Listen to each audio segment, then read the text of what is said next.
Hey guys, welcome back to the channel. So today I'm working on this 03 Harley Sportster 1200C 100th anniversary. So I picked this up a few weeks ago. I've just been toying around with it. Actually traded that Corvette off for it.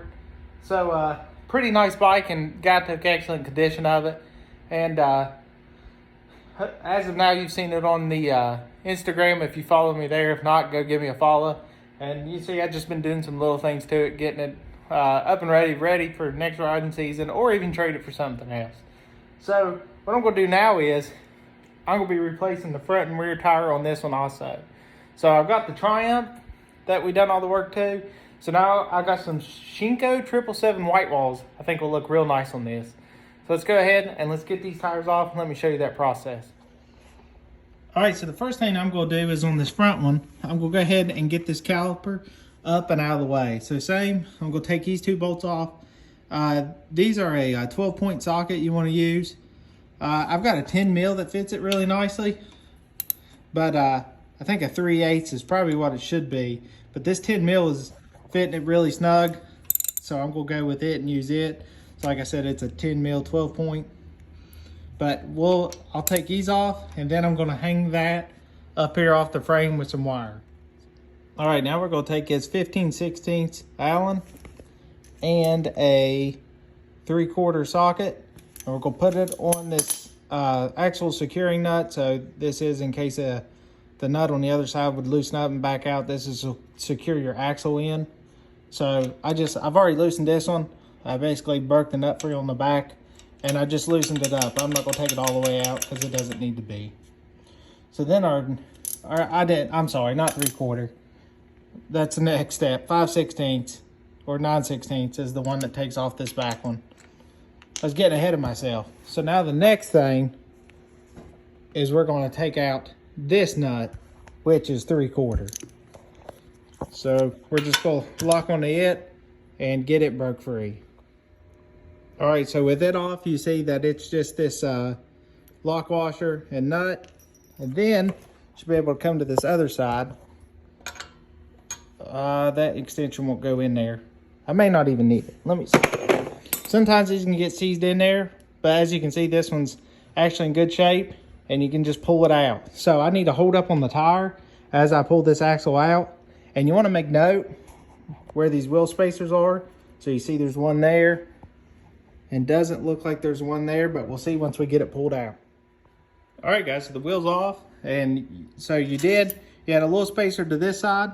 As you can see how it went, the beveled edge towards the outside. And then you had this guy who went against this side. So there you go. And then of course you have a washer, lock washer, and then the nut. And then over here is just this open end. So I was able to take mine out by hand. If it was on there a little bit more solid, you might have to get something to fit in here so you could work it back and forth to get it to pull out, but I didn't.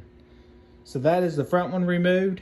Now we're gonna go up and go to this back one and start taking it apart. All right, guys, looking back here at the rear wheel.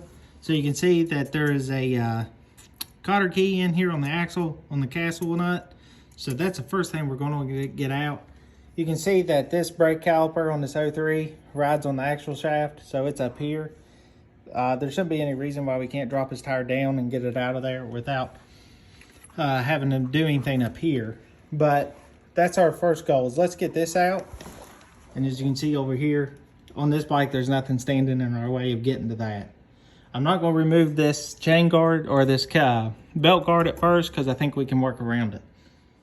All right, with the cotter key out, I went ahead and you can see how this goes. Castle nut to washer. So the castle nut is 1 inch. I used an inch wrench. And then on the back side, this welded axle nut, I held it with a 15/16. So I held this one and broke that one free.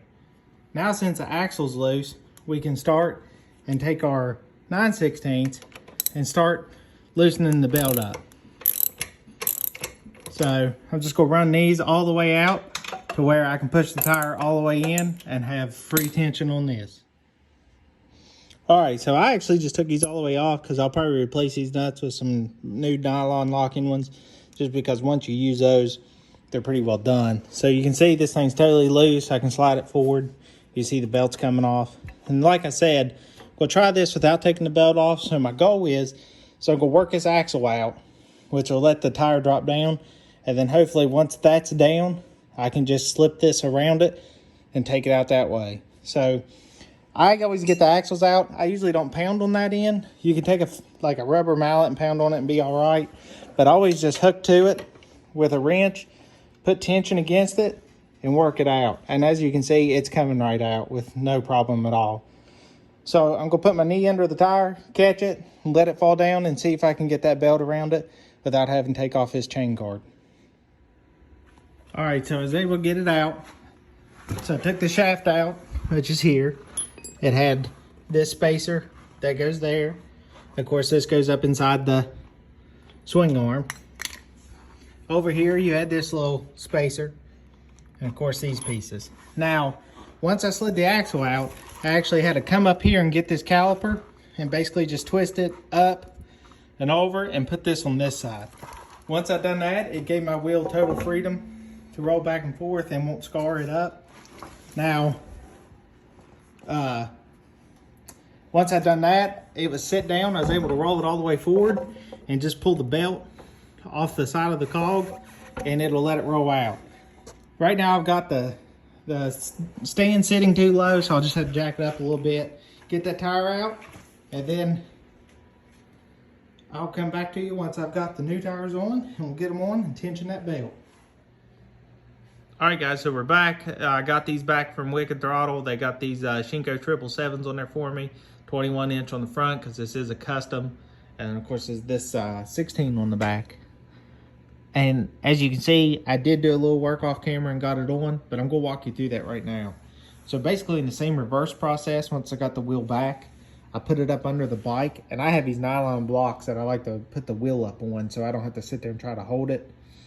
And so I stacked those up, got the pressure off the wheel. Again, I rolled it all the way forward, and I slipped the belt back up over the cog, just the same way we took it off, and then put more blocks up under it to get it lifted all the way up to where the axle opening was where we needed it to be. And the next thing I did, I took my Tough One wipes, or turbo towels, cleaned up the axle, and I cleaned up all these spacers, just got the rust off of them. Then of course the axle starts in from this side and goes in. You see that's that welded portion out on here. Took it through. Of course it goes through these adjusters. So obviously that goes in. Axle goes through, and of course the cap and my new lock washer or lock nut. As you can see, it's loose right now. That goes through, went through that larger spacer, of course through the cog, then through the wheel. And then I still have it supported, so there's not a lot of weight on that axle. So while it's supported, I went ahead and put my spacer and then my caliper back on. And of course up here there's the slider the caliper sits in. I went ahead and cleaned that and greased that a little bit just for a smooth connection. And at that point, again, it has the same adjuster that goes inside the swing arm there. New lock nut with the end bar, it's loose too. Then of course it comes out to the washer and the castle nut. So as of right now, I've just got that, I grabbed it and pulled tension against the belt just enough and snug that down, and I'm gonna leave it at that right now until I get this front tire on, so I'll be able to get it down and sit it onto the ground, because I'll need a little bit of help. I'll have to get an assistant to sit on the bike for me so I can measure the belt tension with the tool, and I'll show you that and get this thing adjusted right. But let's go up here and get this front tire on.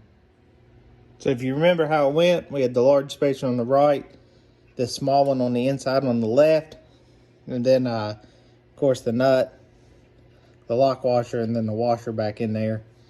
But I'm gonna take this axle out, clean it up real good, clean all the crud off this, use a little bit of Scotch-Brite pad, just make sure everything's nice and shiny to look good. And then I'll grease it all down with just some high temp wheel bearing grease for the shaft and everything to slide through. And we'll get the tire on. All right, guys, so the wheel's on. So I've just got it tightened down now. I won't torque it until I get it set down on the ground and put some pressure on it, make sure I get it seated. and then we'll go to the torque spec on it. But as you can see, I just got some grease. I got to wipe off some excess stuff. How to use it. I greased the whole shaft and put it in. On this spacer, put the beveled edge down towards the bearing, so it's always making good contact with the bearing face. This other one makes contact with the fork face. So, and then there's your other bearing, or your spacer, and of course, washer, lock washer. And so, just give it a spin. Everything seems to be doing really good. No issues there. So, next part is we got to put this caliper back on. So, as you remember, we took these bolts out, and they run through right here. So let's go ahead, hang that guy back on there. All right, so that's pretty simple. Just these two bolts put in. I'll torque them when we get them on the ground. But as of right now, that's both tires on. So the next step is we're going to sit it down to the ground, and then I'm going to get it, apply some weight on the bike, and actually flex the front suspension a few times to settle that tire down in, and then we're going to torque it down. All right, guys, so by flexing the front, what I'm going to do is hold the front brake to make sure it's stopping the bike. Then you see, I'm just going to flex the front a few times. All right, now just throw it on the kickstand, and we'll go to torquing this front tire. So for on this axle nut right here, we're going to do 55 foot-pounds, and then on this pinch bolt, we're going to do 27 foot-pounds. So grab my torque wrench, and I'm going to go ahead and get those torqued down. So what I typically do is I'm going to torque it to 50 foot-pounds, and let that get to that point, and then I'm going to do the last click up to 55 foot-pounds just to make sure that I'm seated. And then at that point, I will put a little mark here with that red paint marker just to make sure this axle nut isn't moved anytime during a ride. But the pinch bolt, I'll just go straight to 27 foot-pounds and call it good on it. All right, I got this torque down. I just had to find my paint marker so I can mark this. But the next thing, we'll tighten these guys back down to 30 foot-pounds. All right, now back here at the rear wheel, you'll see most of your Harleys have this adjustment window here. So as you can view right here, this belt is obviously way too loose. So what we're going to do, these are about a 1/16 of an inch apart. So I looked up, it's supposed to be 1/4 to 5/16 belt travel. So now what we're going to do is I'm just going to keep tightening it up until I get the poundage I want, because you'll need this tool here, which does 10 pounds of pressure on the belt. So you can see right here, you can watch, I'm plumb out of view before this thing even starts to register. So I'm going to go back here, I'm going to tighten these, keep tightening them with it on the Jiffy stand. And like I said, like if you watch my Triumph video, I'm gonna measure how much the bolt is sticking out like that to get it perfectly even. So I'm gonna go ahead and do that, and I'll show you once I get it to where it's at the right adjustment for actually tensioning the belt correctly. All right, guys, I'll show you. You can see where the belt's sitting about on that second notch. So if I put my calipers right there, you can see 1/4, which is on the low end of the adjustment. The bottom of that belt right there, you see, the bottom of the caliper shouldn't go any lower than the top of that caliper, which is the next notch up. So keep it in mind. Now I'm going to put my belt tensioning tool on there. And this line right here where you see that little gasket, that's 10 pounds of pressure. So I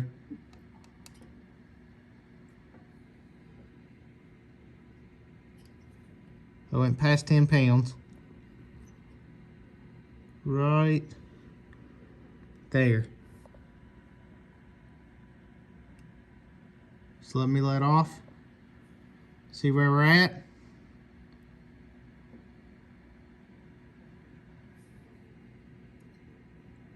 Right there's 10 pounds.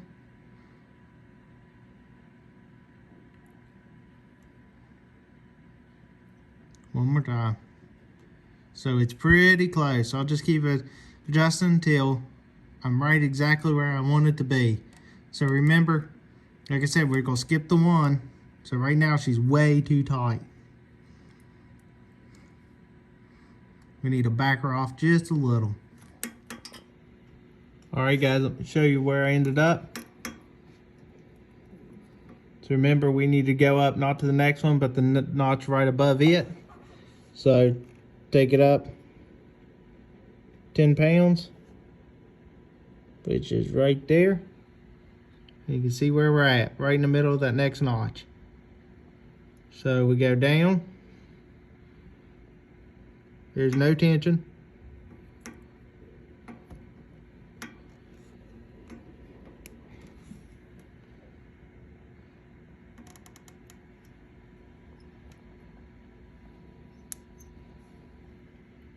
There you go. So she is adjusted.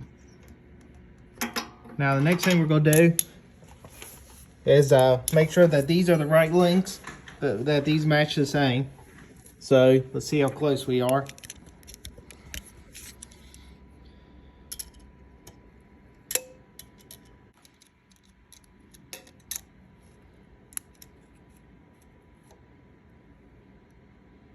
So we're at 0.833, and that's from the face to the end of the bolt. So let's go over here. Face to the end of the bolt, 0.847. So we are super close. Looks like 100th of an inch. So I'm going to adjust that just a hair, and we'll be good to go. All right, guys, I got the proper adjustment on both sides just by using the calipers and measuring. So let me show you. I'm going to check to the axle nut here, to the end piece. We're looking at 1.796. Let's just do the same over here to the axle nut. 1.77. So super close. I'm happy with that. There's going to be fluctuation with everything I got here with the measurement at an angle. Just a bunch of factors playing into it. So I'm okay with that. So this tightens up to, I'll double check, but pretty sure to 65 foot-pounds. So what I'm going to do is I'm going to set it to 55, torque it, and then torque it to 65. And then at that point, I'll put my cotter pin back in, and we'll be done with putting this rear axle in. All right, guys, got my cotter key on. Now on these longer ones, since this is such a big one, I always put it up through, make sure that key stays in the groove of the castle nut, and then bring it back around and actually loop the feet back into the hole, and then squeeze it down. This ensures that it's not going to rattle, and it's not just hanging out, and it gives you almost that triple layer of protection to make sure that that shaft is not going to come back out. So just to re-verify, we'll go back around. You see where the belt's at right now. Let's go get this guy on there, and let's hit. Try to show you both of them. 10. And there's where we're at. All right, so that's torqued down. Everything's done. Now for the final step, let's clean that that glue off these white walls so we can get a finished image. So what I'm just going to use is some warm soapy water and a little bit of just tire cleaner or a degreaser. So I just use anything. There's a white wall cleaner, but I don't have any of that handy, so I'm just going to use a little bit of degreaser. So with some just cheap dishwashing liquid and some of this Bike Bright, you can see the blue's dripping right off. I sprayed this on, just letting it sit. Now I'm going to take that warm soapy water with a tire brush and clean up that white wall. So I'll show you the result. We'll go ahead and do both of them on both sides, and then I'll show you what it looks like. So that's everything for this one. If you guys have any comments or questions, drop them below and I'll try to get to them. But be sure to subscribe and go check me out on Instagram, Mustang Jackson 67. And until next time, let's keep building.